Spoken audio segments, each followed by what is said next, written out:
Hello दोस्तों, तो मेरा नाम है सुमित। तो मैं आपको क्लास 12 की फिजिक्स पढ़ा रहा हूँ, जिसमें मैं बताऊंगा कि प्रिज्म के सूत्र के लिए अपवर्तनांक क्या होता है। मैंने एक लिया है प्रिज्म ABC। तो एक लिया है प्रिज्म ABC और इसमें से एक मैंने यहाँ पर आपतित किरण गुजारी है। आपतित किरण, जो ये किरण है वो निर्गत किरण है। जो ये किरण है निर्गत किरण है, ये निर्गत किरण है। तो इसमें मैं क्या करता हूँ, जो ये एंगल वाला कोण है, ये वाला कोण, ये वाला कोण और ये दोनों कोणों का योग के बराबर होगा। तो आई आपतन कोण है, I1 जो है वो डेल्टा I1 जो कि अल्पतम विचलन कोण है और R1 के योग के बराबर हो। क्यों? आप यहाँ पर लिखेंगे शीर्षाभिमुख कोण है, यहाँ पर जो बन रहा है इस तरह से एंगल कोई बनता है तो ये शीर्षाभिमुख कोण होता है। तो इसी तरह सेम है ये शीर्षाभिमुख वर्टिकली अपोजिट एंगल शीर्षाभिमुख कोण कहलाता है। ठीक है, तो हमें चाहिए डेल्टा 1। तो डेल्टा 1 बराबर होगा I1 माइनस R1। इसको समीकरण 1 नाम दे देते हैं, इसको समीकरण 1 नाम देते हैं। इसके बाद इसमें लिखेंगे इसी प्रकार।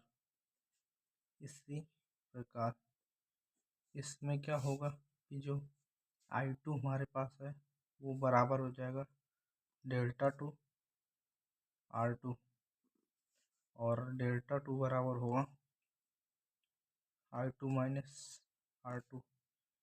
ये समीकरण 2 हो जाएगा, ये समीकरण 2 हो जाएगा। इसके बाद अल्पतम कोण विचलन कोण जो होता है डेल्टा 1 बराबर डेल्टा 1 प्लस डेल्टा 2।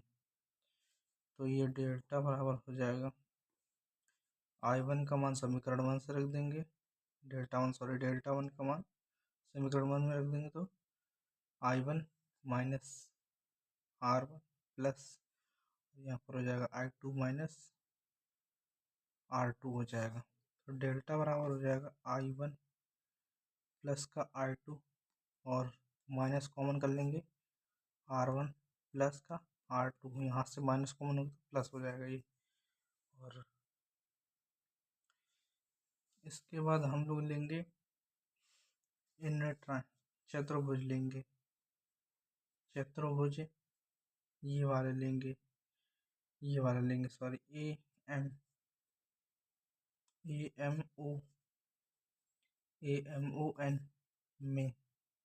AMON में चतुर्भुज AON में। तो ये एंगल ए है, इसका नाम है प्रिज्म कोण। और ये M, जो M बन रहा है ये वाला कोण लेंगे तो 90 डिग्री का होगा, ये 90 तो ये भी 90। अब यहाँ से कोई किरण जा रही सीधे तो इस पर जो है 90 डिग्री का कोण बनता है, तो प्लस 90 डिग्री प्लस। अब एंगल O है, एंगल O को बोल सकते हैं MON, एंगल MON हो जाएगा प्लस। इसके बाद जो है ये भी 90 डिग्री का कोण बनाएगा, क्योंकि ये अभिलंब खींचा हुआ है ना, तो ये 90 डिग्री का बन जाएगा 90। ये हो बराबर हो जाएगा चतुर्भुज के चारों कोणों का योग 360 होता है। आप लोग जानते हैं A बराबर प्लस एंगल MON प्लस 90 90 180 और 360 होता है 180 प्लस 180, ये से ख़त्म। तो angle A plus angle MON जो हो जाएगा 180 के बराबर हो जाएगा। ये समीकरण 3 हमारे पास आ गया, समीकरण 3 आ गया। इसके बाद क्या करते हैं कि लेते हैं त्रिभुज MON में त्रिभुज MON लेंगे। तो इसमें जो है MON, तो ये R1 हो जाएगा और R2 हो जाएगा। R1 प्लस R2 जो है और ये प्लस एंगल O को क्या बोल सकते हैं MON और बराबर ये त्रिभुज के तीनों कोणों का योग 180 अंश होता है, इतना पता है हमको। और यहाँ से हम लोग जो R1 R2 का मान रख देंगे यहाँ से, सॉरी यही समीकरण ये 3 है, समीकरण इसको 3 मान लेते हैं, ये समीकरण 4 हो जाएगा। ठीक है, तो R1 और R2 का मान यहाँ पर रखेंगे, समीकरण 4 पर। तो ये MON एंगल का मान रख देंगे यहाँ पर। तो ये जो 180 माइनस एंगल 100 माने एंगल वो बराबर हो जाएगा एंगल MON, ये रख देंगे यहाँ पर, रख देंगे समीकरण 4 से ही मान रखने पर। तो R1 प्लस R2 जो हो जाएगा प्लस 180 माइनस एंगल ए बराबर 180, 180 से 180 कैंसिल, तो एंगल जो ए आ जाएगा प्रिज्म कोण वो R1 R2 के बराबर हो जाएगा। अब ये वाला मान हम लोग यहाँ पर रख देंगे। तो जो समीकरण आया है 5, ए बराबर R1 प्लस R2, इसको कैंसिल करके ये कर दीजिएगा समीकरण 5। अब जो प्रिज्म कोण आया है इसको समीकरण 3 में लिखेंगे। इसमें लिखना ए का मान दिख रहा है आप लोगों को, ए का मान समीकरण 3 में रखने पर, समीकरण 3 पर रखने पर, समीकरण 3 में रखने पर, तो समीकरण 3 में रखेंगे।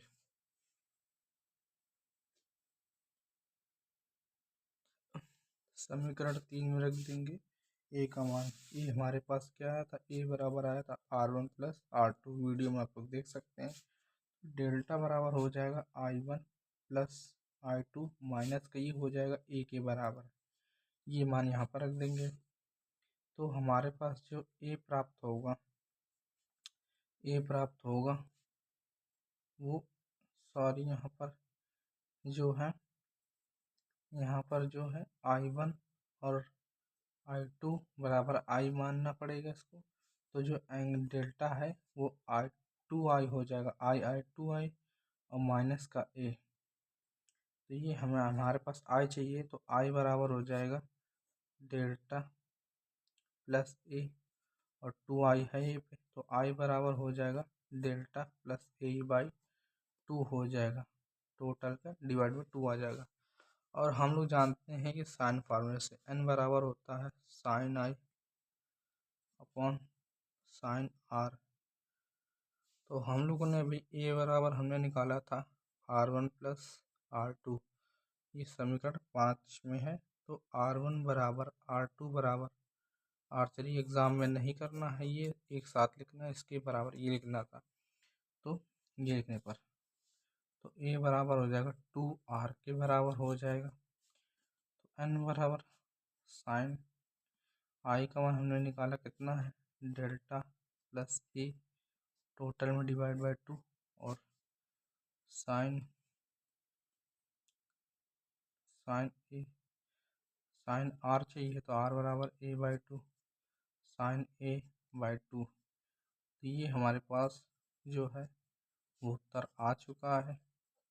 इसके बाद हम लोग जो देखते हैं, ये जो है ये अति सूक्ष्म साइन, अति सूक्ष्म लेने पर मतलब साइन का मान जो है वो छोटा हो जाए, मतलब साइन खत्म हो जाए, तो n बराबर जो हमारे पास होगा, ध्यान से समझिए, पूछा जाता है एग्जाम में। तो n जो हो जाएगा वो डेल्टा प्लस A/2 के बराबर हो जाएगा, और A/2 के साइन हट जाएगा, मतलब सूक्ष्म लेने पर, यहाँ लिखना साइन को सूक्ष्म अति सूक्ष्म लेने पर। तो ये इसके बराबर है डेल्टा A, और इसका ऊपर से ऊपर मल्टीप्लाई करा देंगे, तो ये और 2 नीचे था, ये नीचे से नीचे, ये ऊपर से ऊपर, 2 इंटू ए हो जाएगा, 2 से 2 कैंसिल हो जाएगा, सिंपल सा। n बराबर आ जाएगा delta A plus A upon ए, तो एन मल्टीप्लाई करा देंगे NA अपॉन डेल्टा प्लस ए। अब यहाँ से मैं कॉमन कर लूँगा सिंपल सा, तो यहाँ पर NA माइनस का ए बराबर डेल्टा, ए कॉमन हो जाएगा, तो n माइनस का 1 बराबर डेल्टा। तो इस तरह से ये आया है। ये हमारे पास क्या है, प्रिज्म कोण है, n अपूर्णांक है, और जो डेल्टा है वो अल्पतम विचलन कोण है, अल्पतम विचलन कोण है। तो ये आप लोग सिंपल सा कर सकते हैं। तो ये हो गया हमारे पास सोल्यूशन। तो यदि आपको अच्छा लगा इस वीडियो में प्रिज्म का पूर्णांक सूत्र तो लाइक करें, सब्सक्राइब करें। धन्यवाद।